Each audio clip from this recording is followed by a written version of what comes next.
सम्माननीय सभामुख महोदय, देशमा टेरामक्स, गिरिबन्धु, बालुवाटार, बाँसबारी, टिकापुर लगायतका जग्गा कृतिको चर्चा हुन्छ।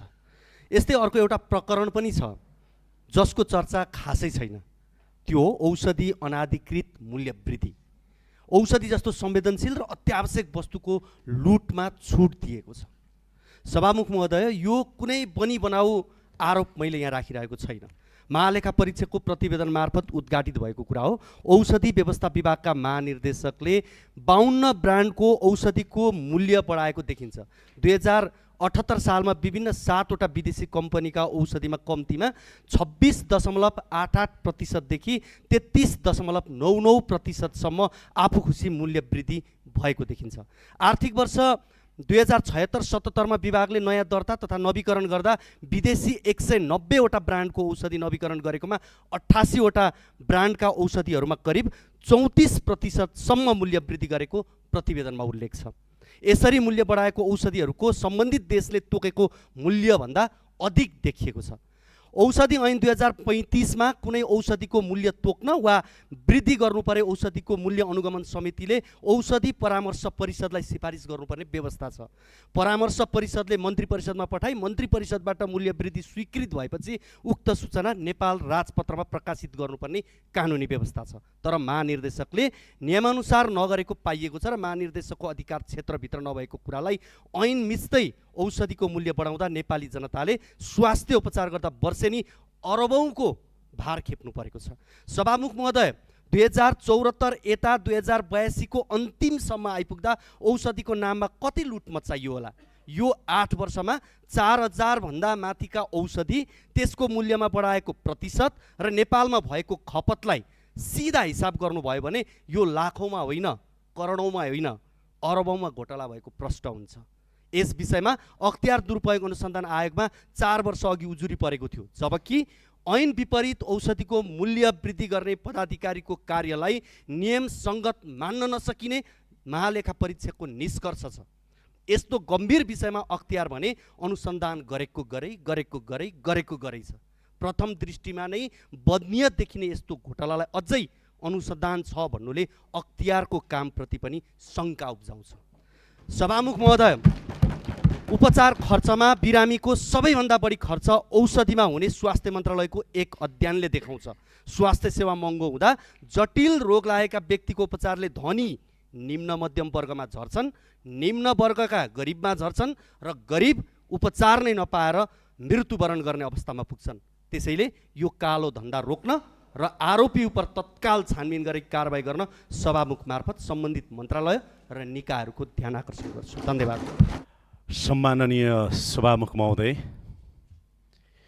म यो सदनमा पहिलो पटक सम्बोधन गरिराख्दाखेरि म यो सदनबाट बानेश्वरमा रहेको त्यो संसद भवनको आसपास सम्झिरहेको छु। मेरो आँखा अगाडि झलझल्ती ती दृश्यहरू आइरहेका छन्। भदौ 23 र 24 गतेको, जहाँ 23 गतेको घटनामा हाम्रा कलिला भाइ बहिनीहरूले ज्यान गुमाउनु पर्यो। छातीमा ड्याङ ड्याङ गोली लाग्यो, टाउकामा गोली लाग्यो। सभामुख महोदय, सडकमा रगत असरल्ल भएर बग्यो।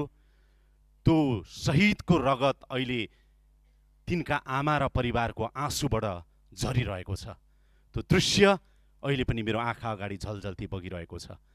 म सभामुख महोदय मार्फत सरकारलाई आग्रह गर्न चाहन्छु, जुन जेन्जी सम्झौता गरिएको छ 10 मुदे, त्यो सम्झौताको अक्षरशः पालना गरियोस्, अक्षरशः पालना गरियोस् सभामुख महोदय।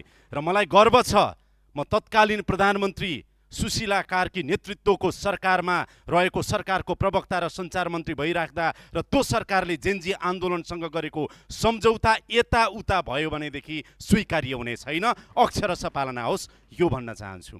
र म यो सदनलाई पहिलोपटक सम्बोधन गरिराख्दाखेरि सभामुख महोदय, म के अनुरोध गर्न चाहन्छु भने, हामीमध्ये कसैलाई पनि लागेको थिएन कि सम्भवतः यो चुनाव फागुन 21 मा हुन्छ भनेर।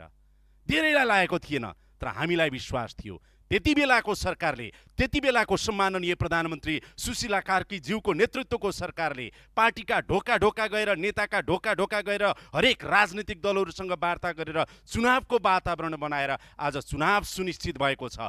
त्यसको परिणाम आज सम्माननीय सभामुख महोदय, यो संसदभित्र म के देखिरहेको छु भने अब पुराना पातहरू हट्दै गएका छन्, नयाँ पालुवाहरू पलाउँदै आएका छन् र बसन्तको बहार भएको देखिन्छ।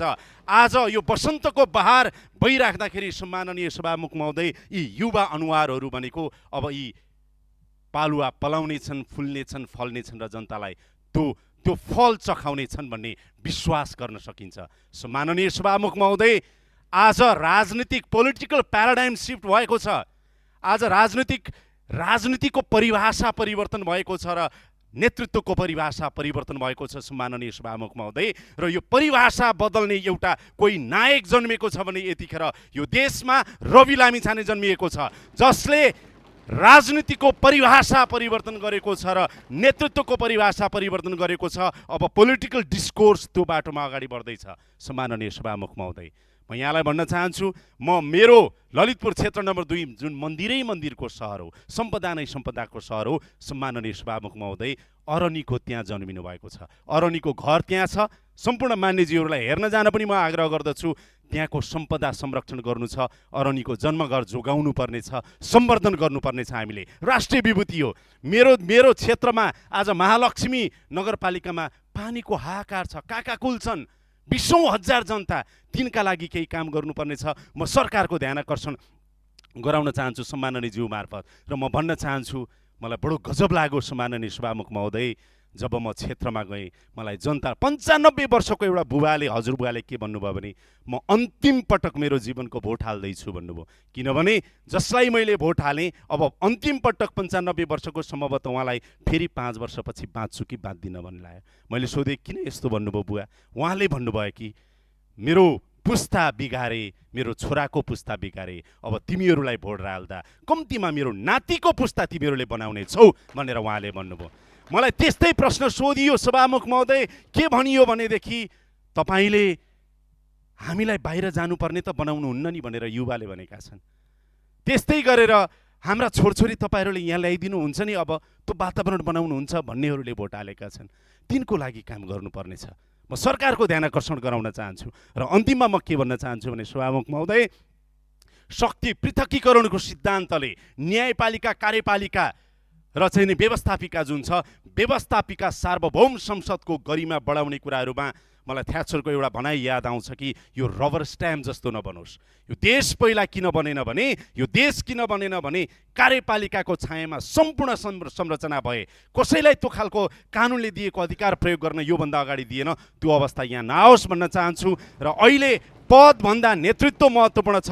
र म जाँदा जाँदै यति भन्न चाहन्छु कि मलाई जोन म्याक्सवेलको एउटा भनाइ याद आएको छ यतिखेर कि a leader is one who knows the way, shows the way and goes the way। त्यही अवस्था कायम रहोस्। धेरै धेरै धन्यवाद।